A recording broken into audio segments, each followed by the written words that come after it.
Shalom adik-adik, salam sejahtera bagi kita semua. Berjumpa lagi kita di channel ini.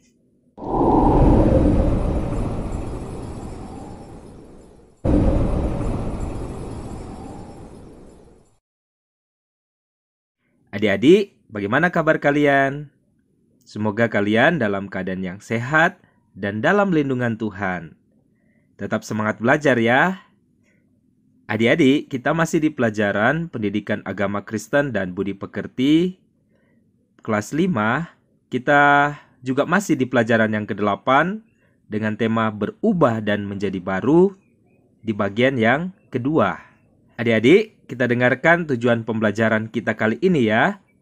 Setelah mempelajari dan menghayati materi tentang berubah dan menjadi baru, siswa dapat menceritakan pengalaman perubahan diri dan menyatakan komitmen perubahan diri dengan benar.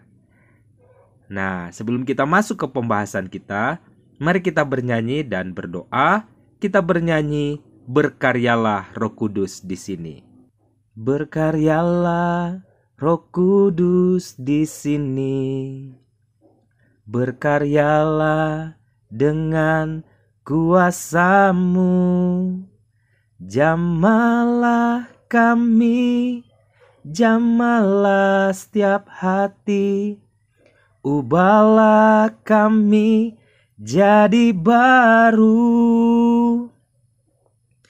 Ubahlah kami Bapa, bentuklah kami Bapa, jadikan kami sesuai dengan firman-Mu.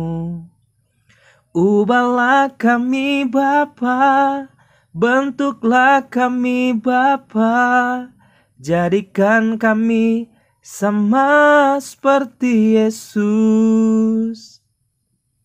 Mari kita berdoa. Bapa kami yang di surga, kami bersyukur untuk kebaikan-Mu dalam hidup kami. Saat ini kami akan belajar, kiranya Tuhan menolong dan memberikan hikmat kepada kami, supaya kami mengerti dan memahami setiap pelajaran yang akan dipelajari saat ini. Terima kasih Tuhan, di dalam nama Tuhan Yesus kami berdoa. Amin. Adik-adik, kita masuk ke pembahasan kita. Masih ingatkah pelajaran waktu lalu? Ya, pelajaran waktu lalu bercerita tentang perubahan dari Paulus. Dulunya dia menganiaya pengikut Kristus. Ketika Tuhan berjumpa dengan dia bertobat. Dia berubah 180 derajat. Kini dia menjadi pelayan Tuhan. Dia menjadi Rasul Yesus Kristus. Luar biasa perubahan yang dialami oleh Paulus. Nah, kali ini kita lanjut, masih berkaitan dengan tema yang sama, berubah dan menjadi baru. Nah, kita ada di pembelajaran proses perubahan diri. Jadi, ketika berubah itu butuh proses, butuh waktu. Ketika kita berubah dari hal yang tidak baik menjadi baik itu harus melewati proses-proses yang ada. Nah, mari kita simak sama-sama ya pembelajaran kita kali ini ya. Cerita pertama, pada bagian pertama pelajaran ini memberi pesan yang sangat jelas. Dalam cerita itu si perempuan merasa diri benar dan tidak merasa bersalah ketika mengambil kue milik laki-laki di sebelahnya yang ia kira sebagai miliknya. Ia malah menyalahkan laki-laki itu karena mencuri kue miliknya. Bukankah kita juga sering melakukan hal seperti itu? Kadang-kadang kita sering menyalahkan orang lain dan hanya meminta orang lain berubah, tetapi kita sendiri tidak mau berubah. Mengapa? Karena kita selalu merasa diri paling benar. Selalu merasa diri paling benar tidak akan pernah membuat orang berubah. Itu sama dengan orang sakit tidak akan pernah mau pergi berobat ke dokter atau rumah sakit selama ia merasa tidak sakit. Tidak ada orang yang mau berobat jika mereka tidak sakit. Padahal itu berbahaya. Kita perlu memeriksa diri kita secara rutin untuk memastikan apakah tubuh kita sehat atau tidak. Demikian juga dalam hal kata-kata, sikap, dan perbuatan. kita pun perlu selalu memeriksa apakah kata-kata, sikap, dan perbuatan kita menyakiti orang lain dan Tuhan tanpa kita sengaja atau sengaja. Jika ya, kita perlu berubah. Saulus adalah juga orang yang merasa diri benar di hadapan Tuhan. Bahkan ia merasa sebagai pembela Tuhan lalu mengejar dan menyiksa orang Kristen. Orang yang saleh belum tentu dapat bersikap baik terhadap orang lain yang tidak seide, seagama, sekeluarga, atau satu sekolah, dan lain-lain. Karena itu, kamu perlu hati-hati dan memeriksa diri. Perubahan diperlukan agar pemahaman kita tidak sempit. Kita perlu terus-menerus belajar dan menyelidiki hati dan pikiran agar tidak dipenuhi dengan pikiran yang negatif atau jahat terhadap sesama. Misalnya merencanakan yang jahat terhadap teman atau tawuran dengan siswa sekolah lain hanya karena kita diprovokasi oleh orang lain. Nah, sekarang adik-adik, buatlah sebuah tulisan yang isinya bercerita tentang dirimu dan hal-hal apa saja yang menurutmu perlu diubah pada dirimu. Ceritakanlah ini sebagai sebuah komitmenmu untuk berubah menjadi lebih baik lagi. Tuhan akan menolong siapa saja yang ingin berubah menjadi lebih baik. Kita menulis apa yang ingin kita ubah dari diri kita.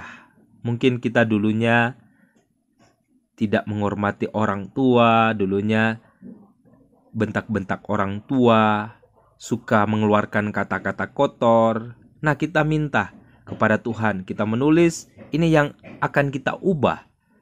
Ya, kita minta pertolongan Tuhan supaya kita bisa diubahkan. Ya, silakan. Ini merupakan tugas yang pertama ya. Adik-adik, saat ini kita akan belajar dari lagu dengan judul Perubahan Besar. Nah, kalau ada yang tahu lagu ini, mari kita bernyanyi bersama-sama. Nah, kalau belum tahu, kita baca saja lirik ini karena nanti akan ada pertanyaan berkaitan dengan lagu ini. Ya, seperti itu. Nah, mari kita bernyanyi bersama-sama ya. Perubahan besar di kehidupanku sejak Yesus di hatiku. Di jiwaku bersinar terang yang cerlang sejak Yesus di hatiku. Sejak Yesus di hatiku. Sejak Yesus di hatiku. Jiwaku bergemar bagai ombak besar sejak Yesus di hatiku.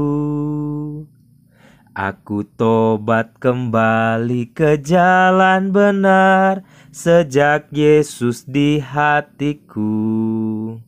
Dan dosaku dihapus, jiwaku segar sejak Yesus di hatiku.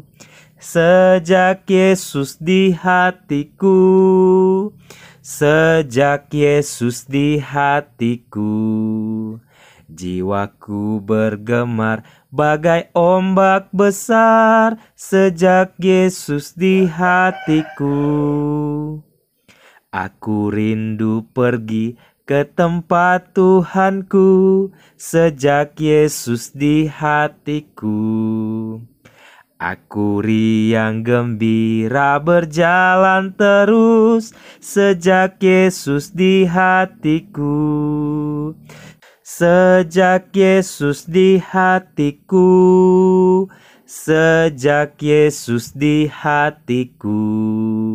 Jiwaku bergemar bagai ombak besar sejak Yesus di hatiku.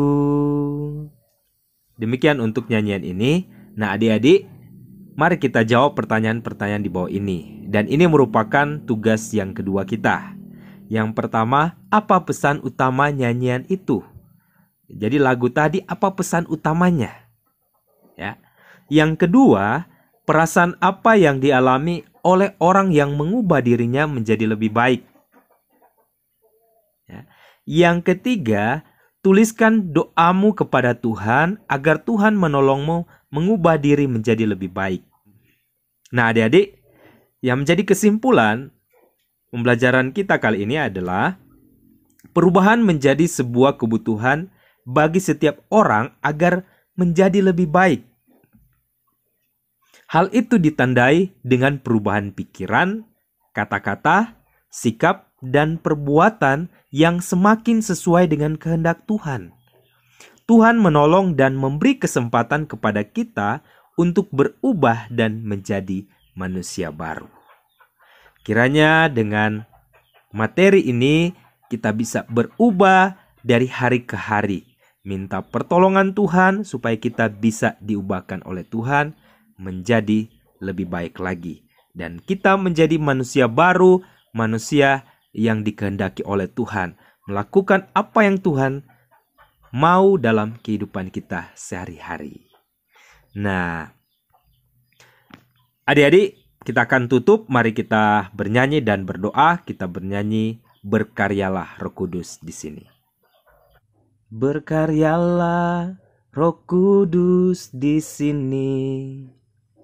Berkaryalah dengan kuasa-Mu. Jamalah kami, jamalah setiap hati. Ubahlah kami jadi baru.